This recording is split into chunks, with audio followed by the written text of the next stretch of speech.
Aziza judayam qobiliyatli va aqlli. Maktabni a'lo baholarga bitirdi. Azizaning otasi avtohalokat tufayli bu yorug' dunyodan Aziza 5 yoshga to'lganida vafot etdi. Ona bola yolg'iz qolishdi. Aziza ota mehrini ko'rmay ulg'aydi. Maktabni ham tamomlab oliygohga o'qishga topshirdi. Onasi esa qishloqda oddiy tikuvchi. Azizaning onasi Nazokat opa mahallaning eng oqila ayollaridan. Erining vafotidan keyin farzandi o'gay otaning qo'lida o'sishini xohlamadi. Shuning uchun Azizani yolg'iz o'zi voyaga yetkazdi.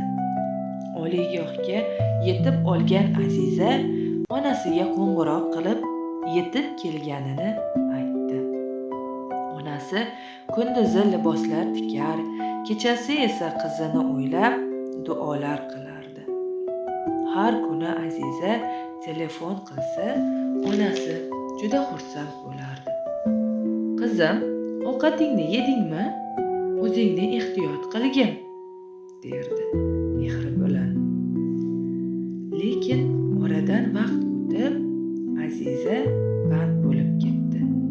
Darslari judayam ko'paygan, onasiga esa kamroq qo'ng'iroq qila boshladi. Nazokat opa har daqiqa Azizani qo'ng'irog'ini kutish bilan o'tkazardi kunlarini. Nazokat opa telefonni qo'liga olib, qiziga qo'ng'iroq qila boshladi. Go'shakni ko'targan Aziza shoshilib dedi: "Ona, hozir vaqtim yo'q. Keyin gaplashaylik. Sizga keyinroq o'zim qo'ng'iroq qilaman. Maylimi?" dedi.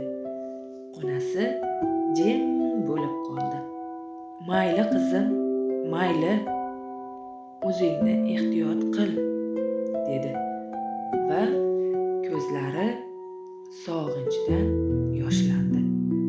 Bu ularning oxirgi suhbati ekanini Aziza bilmasdi. Ertasi kuni ertalab Azizaning telefoni jiringladi. Lekin telefon qilgan onasi emas, Azizaning qo'shnisi edi. "Aziza, qizim, onangni kechqurun tobi qochib qoldi." Azizaning yuragi shu zahoti gup etib, butun tanasi muzlab ketdi. Hozir qayoqdalar? Banisabidamilar onam?" deya so'radi. Qo'shnisi sekin javob berdi. "Yo'q qizim, yo'q.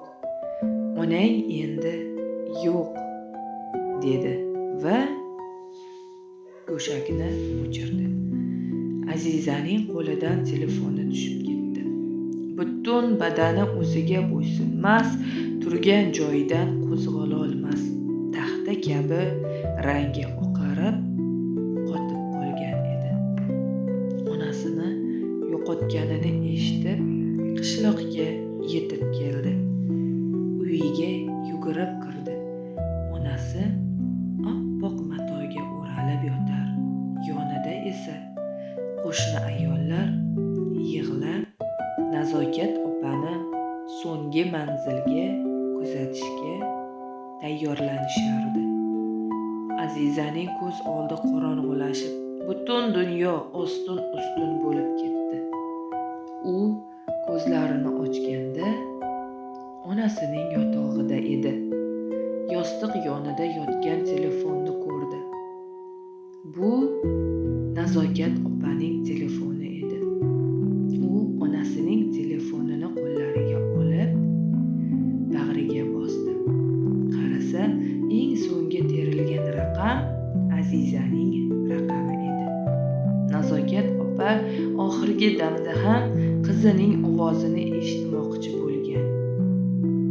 Aziza telefonni bag'riga bosdi. Dod deya baqirib yig'lab yubordi. "Onajon, onajon, yana